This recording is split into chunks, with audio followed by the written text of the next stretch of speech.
नमस्कार, सुबह के 10 बजने वाले हैं। वक्त है अपना बिहार का और मैं हूं आपके साथ विभा उपाध्याय।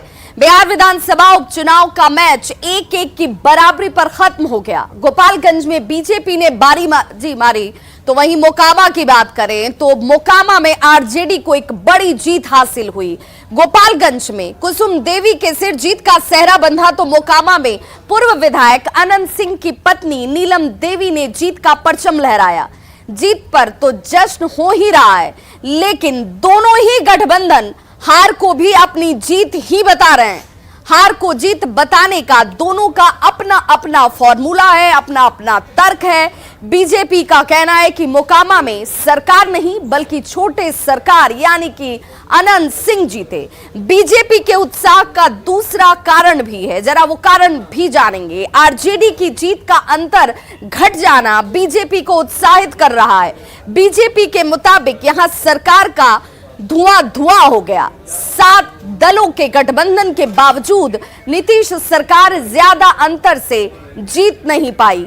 और वहीं गोपालगंज में बीजेपी की जीत और अपनी हार पर आरजेडी ये कह रही है कि यहां कुसुम देवी सहानुभूति वोट की वजह से ही इसी की बदौलत जीत पाई। आरजेडी का दूसरा तर्क भी है। आरजेडी ये कहती है कि यहां बीजेपी की जीत का अंतर बेहद कम रहा, जबकि पिछली बार एनडीए गठबंधन को भारी जीत हासिल हुई थी। हार के कारणों की समीक्षा करने के बजाय दोनों ही गठबंधन फिलहाल अपनी अपनी हार को जीत बताने में जुटे हैं, जो दोनों के उत्साह का कारण है।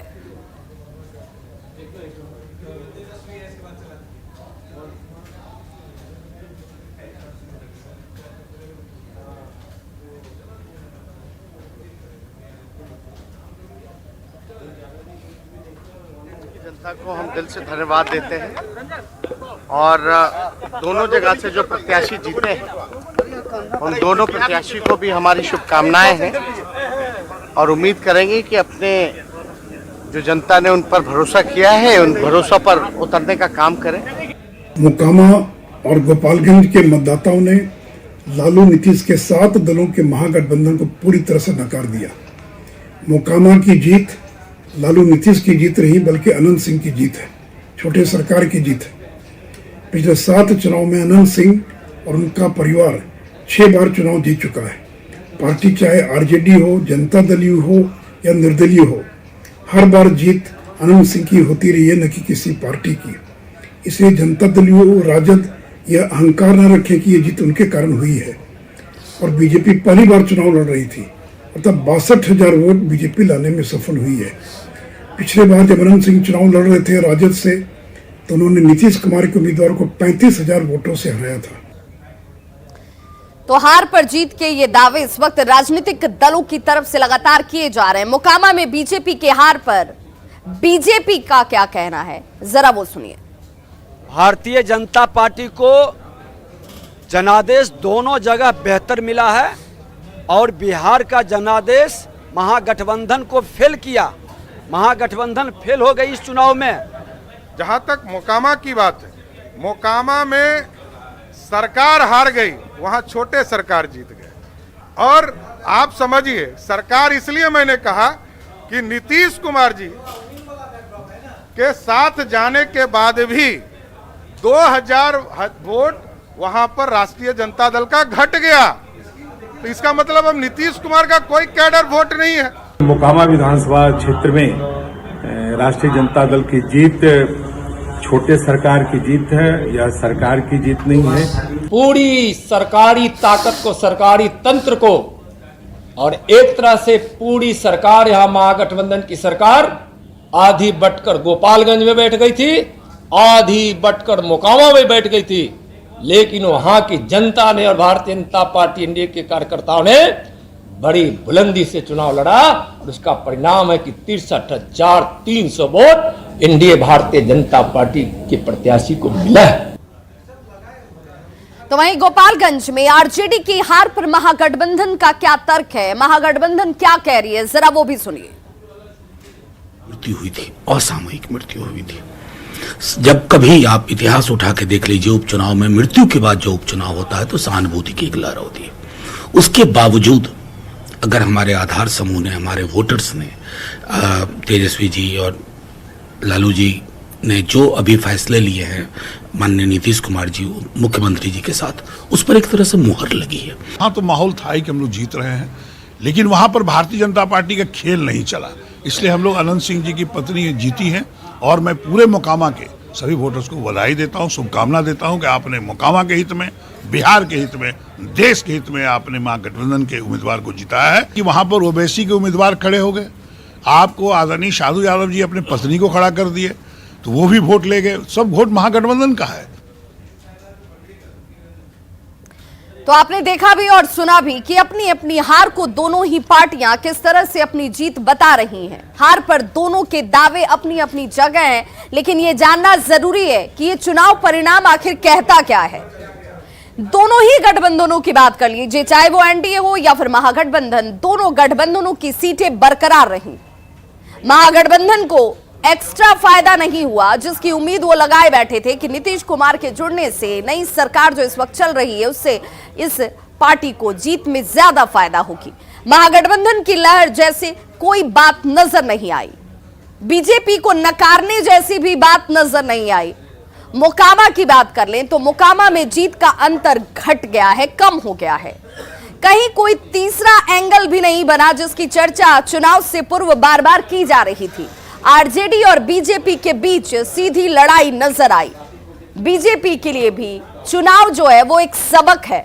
2024 के लिए उसे अपने जमीन पर, ग्राउंड पर काम करने की जरूरत है, यह भी एक बड़ा मैसेज इस चुनाव ने दिया। 2025 के लिए उसे अब जी जान से जुटना होगा। बीजेपी नेतृत्व को अब अपना चेहरा स्पष्ट करना होगा और चेहरे के साथ चुनाव में जाना होगा, जिसकी चर्चा बार बार इस चुनाव के बीच भी और चुनाव परिणामों के बाद भी की जाती रही। तो चुनाव परिणाम आते ही आरसीपी सिंह ने नीतीश कुमार पर जमकर निशाना साधा है। आरसीपी सिंह ने नीतीश कुमार को पलटू राम कहते हुए कहा कि हमें पटेलियन बनना है, न कि पलटू। दरअसल आरसीपी सिंह सरदार पटेल की याद में आयोजित एक कार्यक्रम में शामिल होने के लिए भागलपुर पहुंचे हुए थे और इसी दौरान उनका यह बयान नीतीश कुमार के ऊपर सीधे हमले के तौर पर आया। और यह संभव होगा। आप सब लोगों को सिर्फ क्या संकल्प लेना है कि हमको पटेलियन होना है, पलटू। तो चलिए, आज तो चूंकि आप लोग यहाँ स्वागत किए थे, हम आए सरदार पटेल के प्रति श्रद्धांजलि देते हुए आगे हम लोग राजनीतिक कार्यक्रम करेंगे और उस पर हम लोग और चर्चा करेंगे। तो वहीं डिप्टी सीएम तेजस्वी यादव की बहन रोहिणी आचार्य ने गोपालगंज में आरजेडी की हार के लिए ओवैसी और मामा साधु यादव को जिम्मेदार ठहराया। उन्होंने इसे लेकर एक ट्वीट किया और ट्वीट करते हुए उन्होंने कहा कि तेजस्वी अर्जुन के तीर की भांति अपने लक्ष्य पर निगाहें जमाए रखे नजर आए।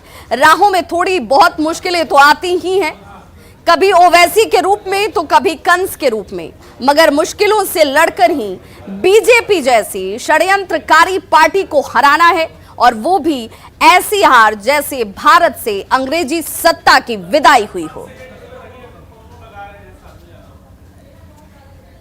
तो रोहिणी आचार्य का ये ट्वीट और इस ट्वीट ने एक अलग ही सियासी मोड़ लाकर खड़ा कर दिया। वो सीधे तौर पर ये कह रही हैं कि जो हार आरजेडी को गोपालगंज में मिली, उस हार के पीछे अगर कोई बड़ी वजह है तो एआईएमआईएम, जिसे बी टीम बीजेपी का बार बार आरजेडी और महागठबंधन की तरफ से बताया गया। साथ ही साथ अपने मामा साधु यादव का भी जिक्र उन्होंने कंस के तौर पर कर दिया कि अगर यह हार मिली है, हालांकि यह हार तकरीबन 1700 वोटों के अंतर से ही मिली, लेकिन उस हार के पीछे भी वजह उन्होंने इसे ही कहा।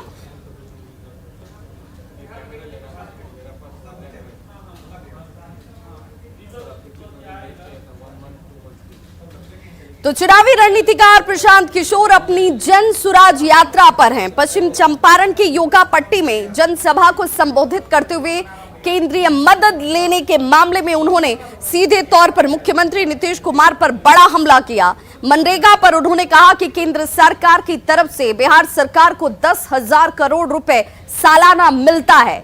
ये रकम इसलिए दी जाती है कि बिहार के लोगों को मनरेगा से मजदूरी मिल सके। उन्हें रोजगार की तलाश में बिहार से बाहर जाने की मजबूरी ना हो। लेकिन बिहार सरकार केवल 4,000 करोड़ ही केंद्र से लेती है, यानी दिल्ली से बिहार को 10 रुपए में से सिर्फ 4 रुपए ही आते हैं। उन्होंने ये भी आरोप लगाया कि बिहार के अफसर इतने मस्त हैं कि 10 में से 6 रुपए वो दिल्ली में ही छोड़ देते हैं और 4 रुपए जो लेकर आते हैं उसमें 30% कमीशन भ्रष्टाचार के रूप में लिया जाता है और यही वजह है बिहार की दुर्दशा की। मिलता है 10,000 करोड़ रुपया साल का। 10,000 करोड़ रुपया बिहार सरकार अगर चाहे तो दिल्ली के सरकार से, दिल्ली के बजट से ले सकती है ताकि यहाँ के लोगों को मनरेगा में मजदूरी मिले। हमने के पिछला 7 साल से कितना रुपया लेता नहीं जा, 4,000 करोड़ रुपया, मतलब 10 रुपया में 4 रुपया लेता नहीं जा। इतना खा पी के जा अफसर मस्त बाड़न कि 10 में 6 रुपया हमने के दिल्ली में छोड़ देता नहीं जा। 4 रुपए जो ना हो तो हमें 30% कमीशन पहले पीसी लेता अफसर, 30% 40%। जाके आदमी के दुर्दशा ना हुई तो क्या हुई रहा बताएं। और बड़ी खबर इस वक्त कटिहार से आ रही है, जहां पर पूर्व जिला परिषद से बीजेपी नेता संजीव मिश्रा की गोली मारकर हत्या कर दी गई है। मोटरसाइकिल सवार 2 की संख्या में आए अपराधियों ने घर से बाहर बुलाकर घर के सामने ही सिर में गोली मार दी संजीव मिश्रा को और उसी दौरान उनकी मौत हो जाती है। संजीव मिश्रा बिहार बंगाल के बॉर्डर में बसे सुदूर इलाके में वर्षों से बीजेपी की राजनीति को बुलंद करते रहे हैं और इससे पहले भी विधान परिषद चुनाव के दौरान उन पर जानलेवा हमला किया गया था। आज एक बार फिर से सुबह उन्हें घर से बाहर बुलाया गया और घर के सामने ही उन्हें सिर में गोली मार दी गई। संजीव मिश्रा कटिहार विधान पार्षद अशोक अग्रवाल के बेहद नजदीकी और करीबी बताए जा रहे हैं। और संवाददाता सुब्रत गुहा हमारे साथ इस वक्त ज्यादा जानकारी के साथ फोन लाइन पर कटिहार से जुड़ चुके हैं। सुब्रत, क्या जानकारी मिल रही है और फिलहाल अपराधियों को पकड़ने को लेकर किस तरह की कार्रवाई होती हुई? देखिए, पुलिस जो है इस इलाके को फिलहाल सील कर दिया गया क्योंकि मैंने चंद कदम की दूरी पर वहाँ बंगाल का बॉर्डर है, इसीलिए अपराध को नियंत्रण करना अक्सर उस इलाके के लिए, पुलिस के लिए चुनौती बना हुआ रहता है। जहाँ तक संजीव मिश्रा की बात है तो वो उस इलाके की बड़ी आबादी जो अल्पसंख्यक बहुल है, वहाँ भाजपा को झंडा बुलंद करते रहे और काफी पुराने नेता है, जिला में उनकी अच्छी पकड़ है और बड़े प्रदेश के नेताओं में भी उनका अच्छा खासा पहचान है। और हाल के जो विधान परिषद चुनाव हुआ था उस दौरान भी उन पर जानलेवा हमला किया गया था। इस हमले के पीछे की वजह कुछ स्पष्ट हो पा रही है? देखिए, चूंकि बताते चले लगभग कुछ महीना पहले भी उन पर ताबड़तोड़ हमला किया गया था। निश्चित तौर पर आपसी रंजिश और जो उनका पॉलिटिकल बैकग्राउंड था वो कुछ न कुछ आधार बताया जा रहा है। फिलहाल बातें कुछ छन कर जरूर आ रही है लेकिन स्पष्ट संकेत नहीं मिल पा रहा है। लेकिन इस के बड़ी वजह जो पॉलिटिकल गतिविधियां है वो भी हो सकता है, इसे फिलहाल माना जा रहा है। चलिए, बहुत बहुत शुक्रिया सुब्रत गुहा इस तमाम जानकारी के लिए। तो बीजेपी नेता संजीव मिश्रा की गोली मारकर हत्या कर दी गई है और इसके पीछे की वजह अभी पुलिस तलाश रही है। तस्वीरें आपके टीवी स्क्रीन पर इस वक्त संजीव मिश्रा को उनके घर से बाहर बुलाया गया और घर के सामने ही सिर में गोली मारकर अपराधी यहां से फरार हो गए।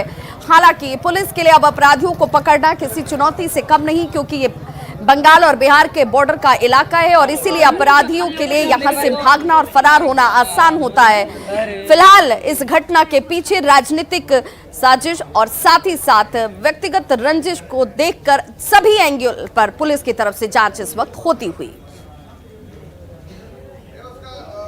विश्व प्रसिद्ध सोनपुर मेले में जमकर धक्का मुक्की और शोर शराबा हुआ। पुलिस अधिकारी और लोगों के बीच धक्का मुक्की होती है। इस धक्का मुक्की में महिलाएं भी शामिल थी। तस्वीरें जरा आपके टीवी स्क्रीन पर।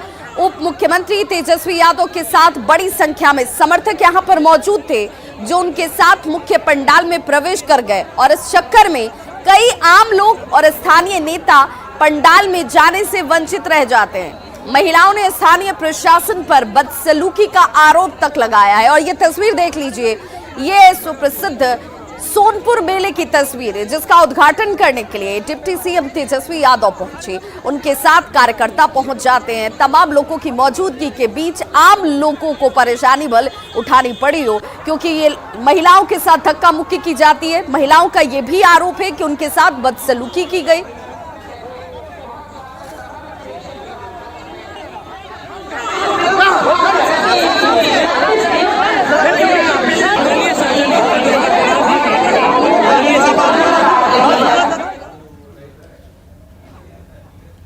छपरा में बाजार समिति स्थित एसएफसी के अनाज गोदाम में भीषण आग लग गई है और देखते ही देखते 3.5 करोड़ से ज्यादा का नुकसान हो चुका है। तस्वीरें आपके टीवी स्क्रीन पर हैं। दमकल की गाड़ियों ने हालांकि कड़ी मशक्कत के बाद आग पर काबू पा लिया।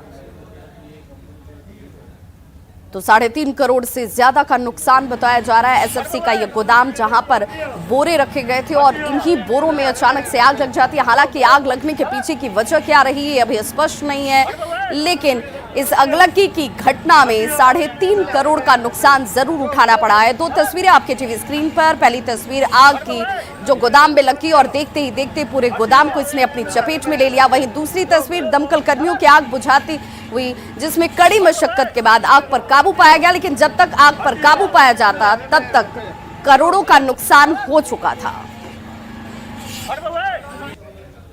छपरा में बिहार राज्य खाद्य निगम के गोदाम में बीती रात भीषण आग लग गई। आग लगी की तस्वीरें हम आपको दिखाने जा रहे हैं कि आप देख सकते हैं इसमें वो तमाम बोरे थे जो धान अधिप्राप्ति गेहूं अधिप्राप्ति के लिए रखे गए थे और जो बताया जा रहा है 5 करोड़ से अधिक का नुकसान अभी तक हो चुका है। आग पर अभी भी काबू नहीं पाया गया। आप देख सकते हैं कि जिस तरह धू करके ये आग लगी हुई है, बड़ा नुकसान बताया जा रहा है। दमकल की कई गाड़ियाँ रात से ही लगी हुई है। जो दमकल कर्मी है, हम दिखाना चाहेंगे, जो दमकल कर्मी है वो लगातार आग बुझाने की कोशिशें कर रहे हैं। यहाँ पे ये तमाम जो बोरे रखे हुए हैं, यही वो बोरे थे जो कि जिनमें आग लगी है। कुछ बोरों को बचाया गया, लेकिन अधिकांश बोरे जो है वो जल करके राख हो चुके हैं और कहीं ना कहीं एक परेशानी आप देख सकते हैं। दमकल कर्मियों को भी काफ़ी दिक्कतों का सामना करना पड़ रहा है और ये लोग जो है रात से ही आग बुझाने की कोशिश कर रहे हैं। भैया कितने बजे से आग लगी हुई थी? कितने 10 बजे से आग लगी है। तब आग बुझाने को अभी शुरू है। अभी क्या स्थिति है?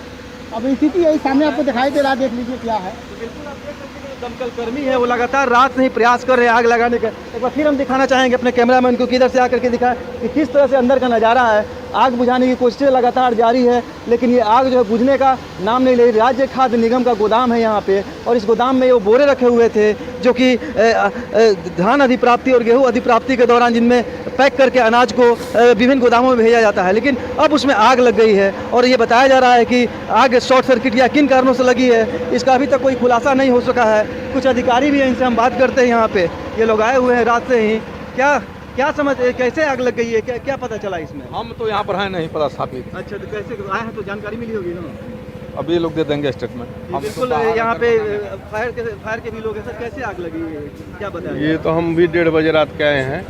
हम महाराजगंज से आए हैं। महाराजगंज से? मैंने कहाँ से गाड़ियाँ मंगाई गई है? महाराजगंज की है, हाजीपुर से आया है, महुआ से आया है, सोनपुर से आया है, कितनी गाड़ियाँ मंगाई? मुजफ्फरपुर और पटना से आ रही है अभी गाड़ी। अभी भी गाड़ी मंगाया जाए? हाँ, 2 गाड़ी आ रही है। तो बिल्कुल, क्या नाम हुआ आपका? अजय कुमार सिंह। अजय कुमार सिंह है जो बता रहे थे कि कई जिलों से गाड़ियां मंगाई गई है और अभी भी गाड़ियां आ रही है। लगातार जो है दमकल के अधिकारी जो है लगे हुए। एक बार फिर हम दिखाना चाहेंगे इन तस्वीरों को, जो नुकसान की भयावह तस्वीरें जो छपरा सामने। देखिए, बिहार राज्य खाद्य निगम वहाँ पे लिखा हुआ है, उसका गोदाम है, बाजार समिति में स्थित है और उस गोदाम में अब आग लग गई है। और ये आग लगी की जो घटना, इसमें अभी तक जो बताया जा रहा है, जो अनुमान बताया जा रहा है कि 5 करोड़ से अधिक का नुकसान हो चुका है और आग लगने के कारणों का अभी कोई बताने के लिए अधिकारी तैयार नहीं है। अभी दमकल की गाड़ियां आग बुझाने की कोशिश कर रही है और बताया जा रहा है कि अन्य जिले से, पटना जिले तक से गाड़ियां मंगाई गई है। संतोष गुप्ता, न्यूज़ 18, छपरा।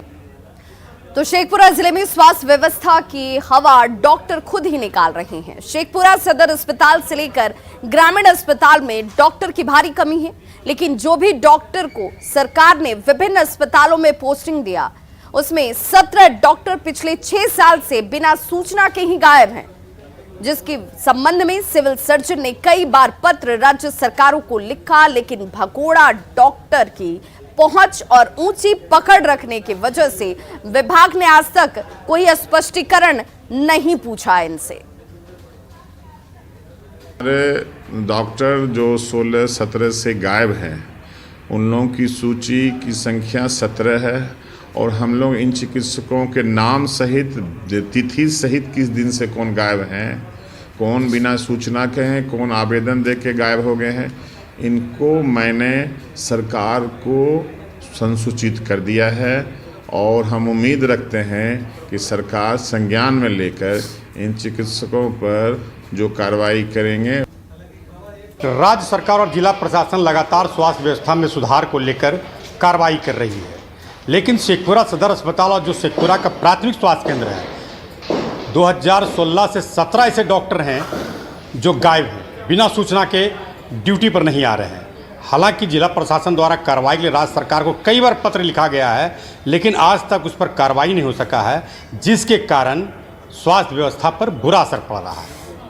जिला प्रशासन द्वारा पुनः कार्रवाई के लिए राज्य सरकार को पत्र भेजा गया है। अब देखना होगा कि वैसे जो भगोड़ा डॉक्टर हैं उस पर कार्रवाई राज्य सरकार क्या करती है। अजीत कुमार सिन्हा, न्यूज़ 18 शेखपुरा। औरंगाबाद में इलाज के दौरान एक युवक की मौत निजी नर्सिंग होम में हो गई और इसके बाद परिजनों ने जमकर बवाल काटा। परिजनों ने इलाज में लापरवाही का आरोप लगाया है डॉक्टरों के ऊपर और जमकर तोड़फोड़ इस दौरान की। परिजनों का गुस्सा देख डॉक्टर्स और कर्मचारी वहां से फरार हो गए। गुस्से से नाराज लोगों ने टायर जलाकर एमजी रोड को जाम कर दिया। हमारे बेटा मर गया बाप। मौत के कारण क्या रहा? मौत के कारण डॉक्टर कहेगा, डॉक्टर ऑपरेशन किया था तो ही न समझेगा। हमारा बेटा बिना लापरवाही से मर गया बेटा, लापरवाही करता है बेटा। खबर दानापुर के शाहपुर थाना क्षेत्र से, जहां पर गुड़गांव से ये खबर आ रही है। 17 वर्षीय युवक का शव बोझी मुसहरी पुल के नीचे से बरामद किया गया। परिजनों ने पिटाई के बाद हत्या की आशंका जाहिर की। शाहपुर थाना पुलिस अब इस पूरे मामले की तहकीकात में जुट गई है। मृतक का नाम बंधन माझी बताया जाता है, जो बबोझी मुसहरी गांव का रहने वाला है। यहाँ पे अभी सूचना प्राप्त हुआ है कि एक व्यक्ति, एक बच्चा का 17-18 वर्ष उम्र होगा, उसका शव मिला है। हम लोग आके शव का निरीक्षण किए हैं। शरीर पे तो कोई अभी जख्म नहीं पाया गया है उस तरह का। हम लोग पोस्टमार्टम करा रहे हैं, आगे कार्रवाई की जाए। तो खबरों का सिलसिला लगातार जारी है। आप देखते रहिए न्यूज़ 18 बिहार झारखंड। यहाँ खबरों का सिलसिला कभी नहीं थमता।